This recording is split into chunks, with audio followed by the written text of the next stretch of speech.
beri nama pedang ini Naga Puspa.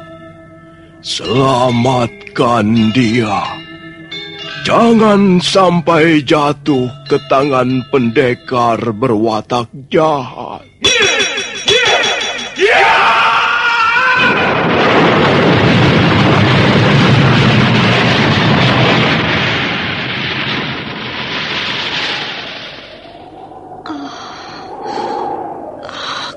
Kakang Kamandanu, kau masih juga tidak percaya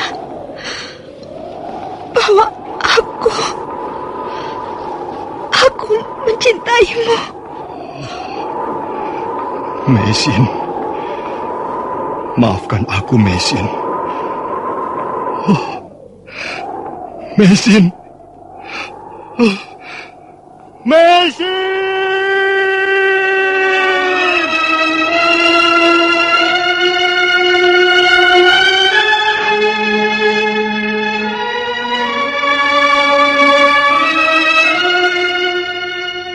Tutur Tinula.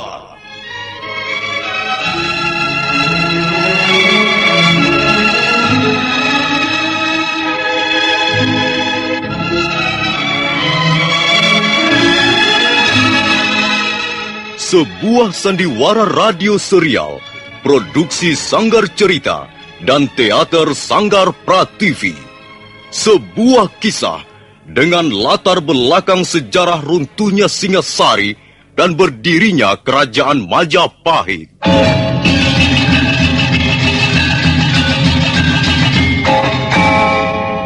Sandiwara ini didukung oleh pemain-pemain radio yang sudah ternama. Ferry Fadli, Ivone Rose, dan Eli Ermawati.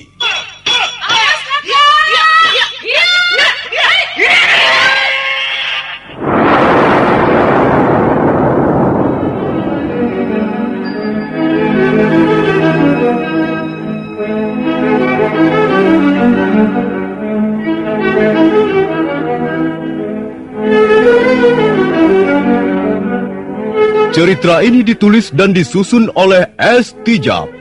Teknik dan montase dikerjakan oleh M. Pranoto dan Edwin Sutandi. Sutradara Bambang S. Kali ini mengetengahkan episode kedua dengan judul Kisah dari Seberang Lautan.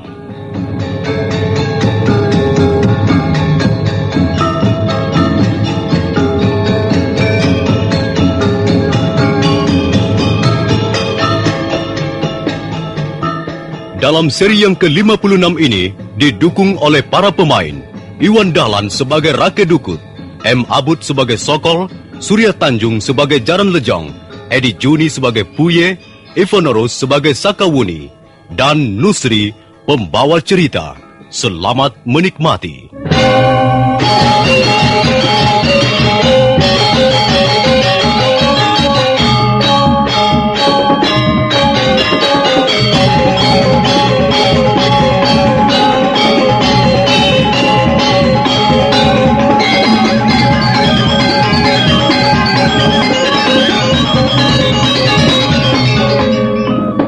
Tambir menjerit tertahan sambil mendekap dadanya untuk kemudian roboh ke tengah-tengah gelanggang. Para penonton menjadi gaduh. Jaran Lejong segera melompat ke tengah-tengah gelanggang dan setelah memeriksa Tambir, dia membentak agar penonton diam. Suasana seketika menjadi sunyi. Jaran Lejong menuding ke arah Sokol yang masih menggenggam kampaknya di sudut gelanggang. Sokol, apa kau sudah merasa paling jago hingga kau berani berbuat seenakmu atas nyawa manusia? Ayo lihat Tambir, lawan tandingmu itu. Cepat lihat. Sokol memasukkan kembali kampaknya, kemudian pelan-pelan mendekati tubuh Tambir yang diam tergeletak di tengah gelanggang. Oh, tidak mungkin. Apanya yang tidak mungkin? Tidak, saya tidak membunuhnya, Tuan. Sungguh, saya tidak membunuhnya. Setelah lawanmu roboh tak bernyawa begini, kau masih berkata tidak membunuhnya, Tapi saya tidak membunuhnya, Tuan. Kau harus dihukum berat, Sokol. Tapi Tuan, ini bukan perbuatan saya, Tuan. Kau masih mau mungkir? Pada saat itu, sebuah bayangan berkelebat muncul dari arah penonton, langsung melompat ke tengah-tengah gelanggang.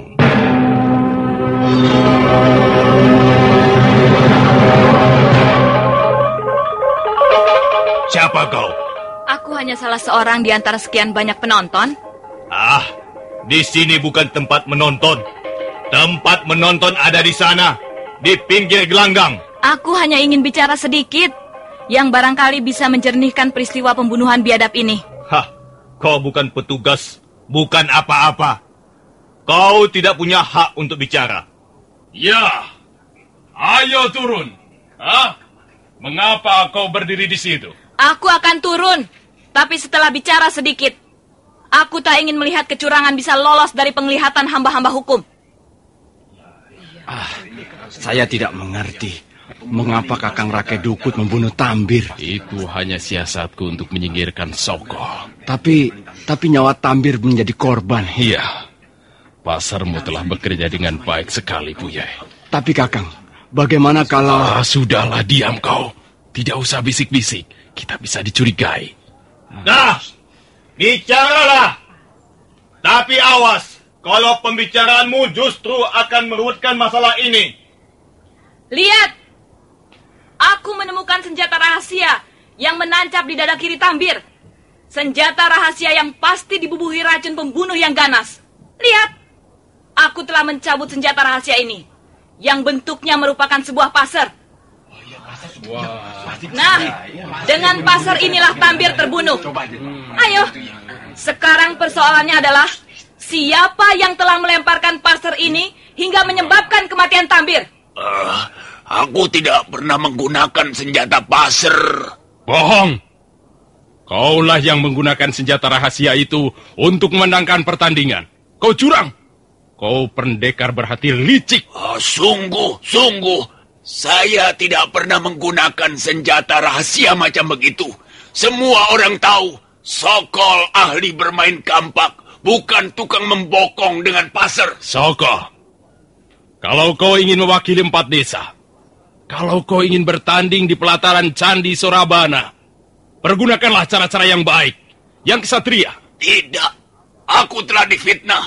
Ada orang telah sengaja melempar senjata itu untuk memfitnah aku. Tunggu. Apa betul kau tidak pernah menggunakan senjata rahasia, Sokol? Tidak pernah, Tuan. Kalau bukan kau, lalu siapa? Siapa yang tahu di antara kalian? Katakan saja terus terang padaku. Siapa orang yang biasa menggunakan senjata rahasia macam begini? Siapa yang biasa menggunakan pasar? Agaknya mereka tidak berani berterus terang. Katakan saja terus terang. Sebut nama orang itu. Jangan takut. Kami akan menjamin keselamatan kalian.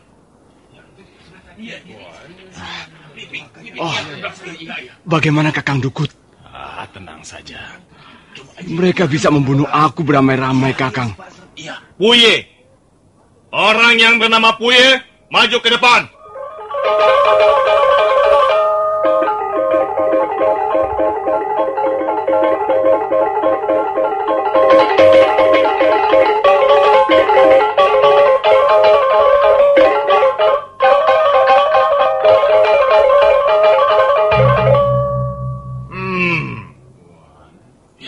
Jadi kau yang bernama Puye?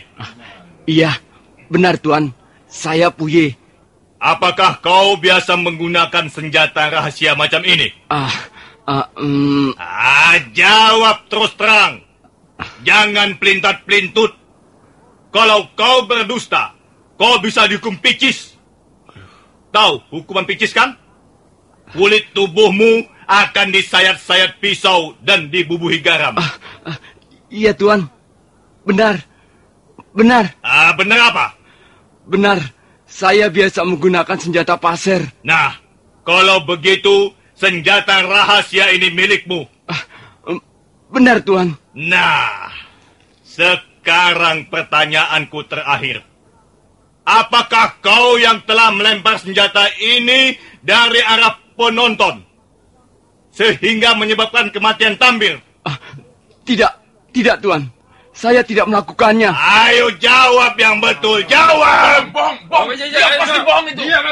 Diam kalian semua. Diam. Kalau kalian gaduh begini, aku tidak bisa mengusut peristiwa ini dengan baik. Ayo Puye, akuilah bahwa kau yang telah melemparkan senjata ini. Sungguh Tuan, saya tidak melakukannya. Bagaimana kau tidak melakukannya? Hah? Jelas senjata rahasia yang menewaskan Tambir adalah kepunyaanmu. Banyak saksi bahwa kaulah yang biasa menggunakan senjata rahasia macam begini. Akuilah saja Puye. Tapi saya benar-benar tidak melakukannya Tuan. Puye, kau belum mengenal siapa aku. Hah? Jaran Lejong dulu juga orang berandalan.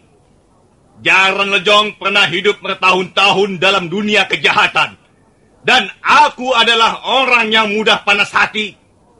Kalau kau masih juga tidak mau mengakui perbuatanmu, aku bisa berlaku kejam. Bahkan sangat kejam.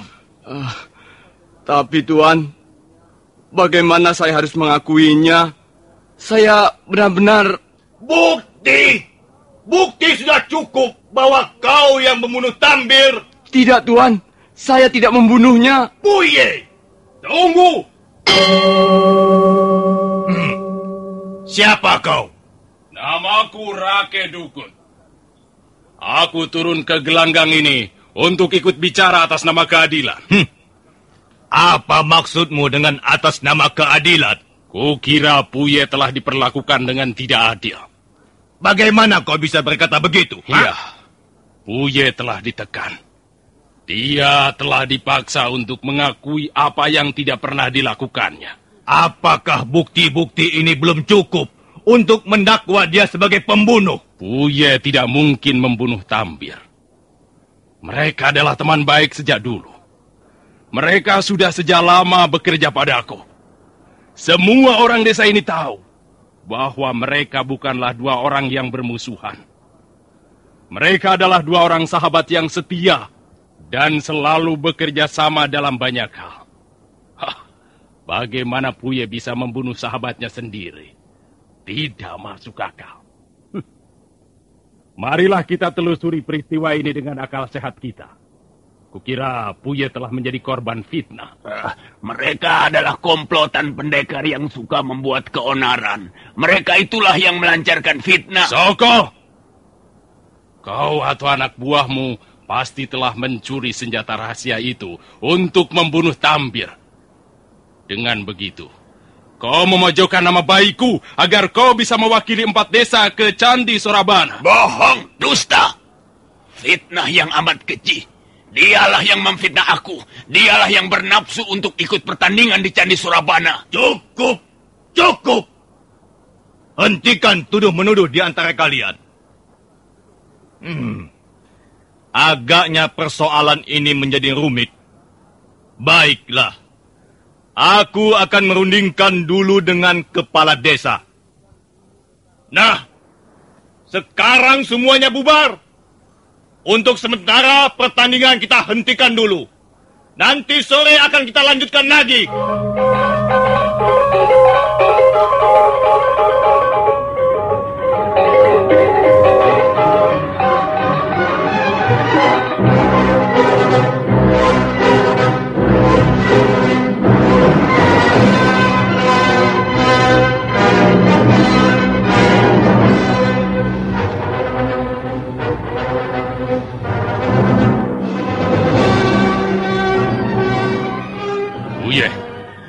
Kau tidak usah khawatir. Mereka tidak akan bisa menuduhmu tanpa bukti-bukti yang kuat. Mereka hanya akan membuang-buang waktu dengan berunding-runding macam begitu. Puye, ada apa kau ini?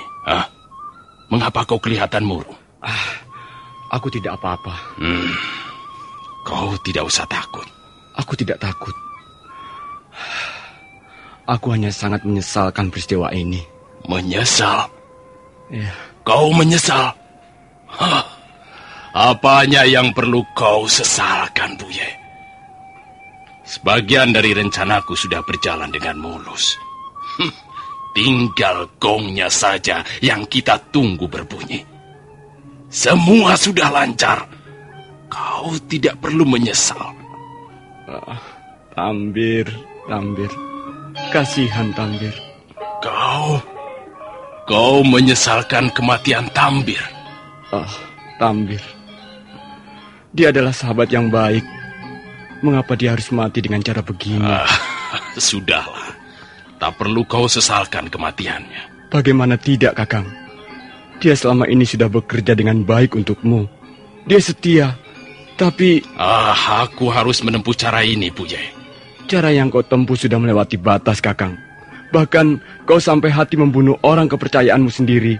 Kau tega sekali. Kau kejam. Aku bilang sudah. Jangan bicarakan lagi soal itu. Tidak, Kakang Dukut. Aku tidak bisa dilarang membicarakan soal ini. Hati nuraniku lah yang akan berontak. Aku tidak rela melihat cara Tambir menemui ajalnya. Puye! Dia adalah sahabatku. Aku tidak akan tinggal diam. Apa maksudmu? Kakang Dukut, selama ini aku dan Tambir setia menuruti perintahmu. Kami setia menjadi gedibalmu. Kami tak pernah menolak apa yang kau suruh kerjakan. Kami tak pernah membantah. Kami tak pernah menentang. Kami tak pernah membangkang. Bahkan Tambir tetap setia sampai menjelang ajalnya di tengah gelanggang akibat kekejamanmu. Dia kau suruh melawan Sokol yang jelas mempunyai tingkat kemampuan lebih tinggi.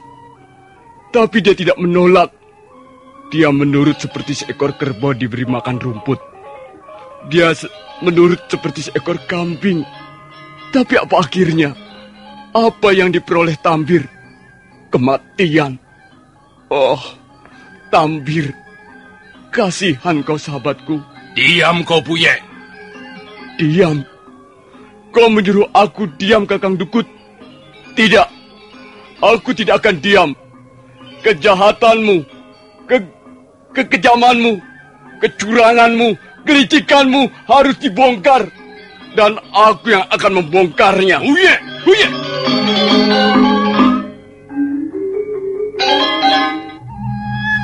Kurang ajar, Puye. Dia bisa merusak rencanaku. Dia bisa membahayakan keselamatanku. Dia harus menyusul Tambir.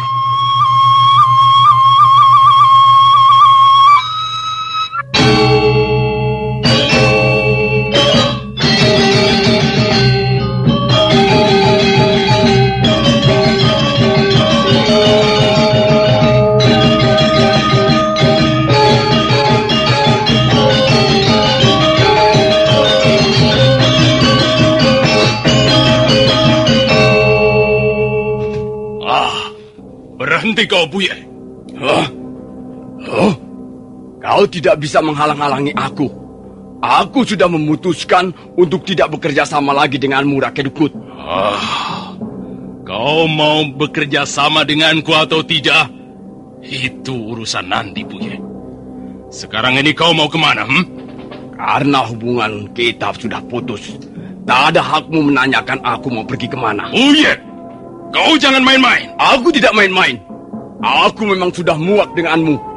Kau kejam seperti binatang. Kau sampai hati membunuh anak buahmu sendiri demi kepentingan pribadimu. Iya, aku memang tega membunuh siapa saja. Apalagi orang yang ingin menjegal rencanaku.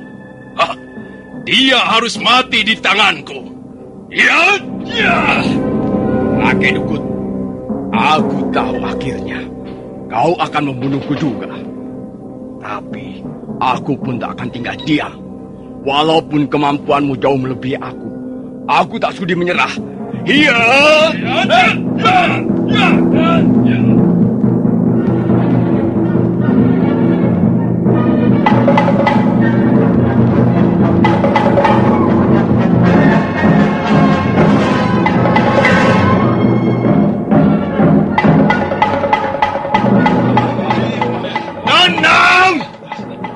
Tenanglah kalian semua. Persoalan ini semakin bertambah rumit. Lihat, sekarang 2 mayat tergeletak di tengah gelanggang ini. Yang pertama adalah mayat Tambir, dan kedua adalah mayat Puye yang ditemukan seorang warga desa di tepi belukar tak jauh dari rumahnya. Dengan kematian Puye, maka rahasia kematian Tambir menjadi lebih gelap. Tapi kami, aku dan kepala desa Tebu ini, berikut pamong desa yang lain telah mengambil kata sepakat. Rake Dukut dan Sokol akan kami ajukan sebagai dua orang tertuduh dalam perkara ini. Adapun siapa sebenarnya yang harus bertanggung jawab atas dua pembunuhan itu, akan kita lihat sendiri nanti. Rake Dukut dan Sokol harap turun ke gelanggang untuk diperiksa. Rake Dukut, kau tentunya akan menolak tuduhan bahwa kaulah yang melakukan perbuatan keji ini. Membunuh Tambir dan Puye dengan senjata rahasia milik Puye. Tuduhan atau dakwaan tanpa bukti mencerminkan ketidakadilan. Dan kau, Sokol, kau pun pasti tidak akan menerima begitu saja tuduhan dan dakwaan ini. Saya tidak menerima karena saya tidak merasa melakukannya, Tuan. Saya tidak pernah menggunakan senjata rahasia Paser. Dan apa untungnya saya membunuh Puye? Kukira Puye terbunuh karena si pembunuh takut rahasianya terbongkar. Nah, kaulah yang tak ingin rahasiamu terbongkar. Siapa tahu kau kerjasama dengan Puye, anak buahku. Lebih masuk akal kau yang kerjasama dengan Puye. Karena dia memang anak buahmu, Rake Dukut. Jangan memutarbalikkan alasan. Puye memang anak buahku. Tapi sudah beberapa kali dia menunjukkan ketidaksetiaannya padaku. Lain halnya dengan Tambir. Maka tidak mustahil dia mengkhianati aku. Orang seperti Puye hanya mengejar uang. Dengan imbalan 10-20 tali, dia akan mau saja disuruh melakukan sesuatu. Kau memang berhati busuk, Rake Dukut. Sekarang kau mencoba memfitnah anak buahmu sendiri. Kaulah yang berhati culas, Sokol. Kau terlalu bernafsu mengikuti pertandingan di pelataran Candi Sorabana. Tapi kau tak mampu mengukur kemampuanmu. Kau tidak pantas menjadi wakil 4 desa. Kembalilah ke Jongan dan bertani saja di sana. Jangan lagi menjadi pendekar. Sekalipun aku tidak pantas mewakili 4 desa, tapi aku bangga menjadi pendekar yang bersih. Bukan seperti Rake Dukut. Nama besarmu penuh dilumuri perbuatan-perbuatan busuk. Kaulah yang busuk, Rake Dukut. Jangan berteriak-teriak seperti lagak para jago pilih tanding. Aku tantang kau berkelahi di gelanggang ini. Bagus.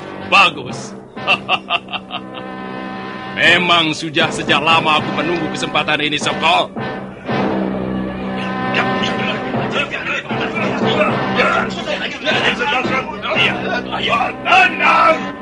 Tenang! Kalau memang demikian keinginan kalian, baik. Mungkin hanya dengan cara seperti ini, persoalan kematian Tambir dan Puye bisa diselesaikan.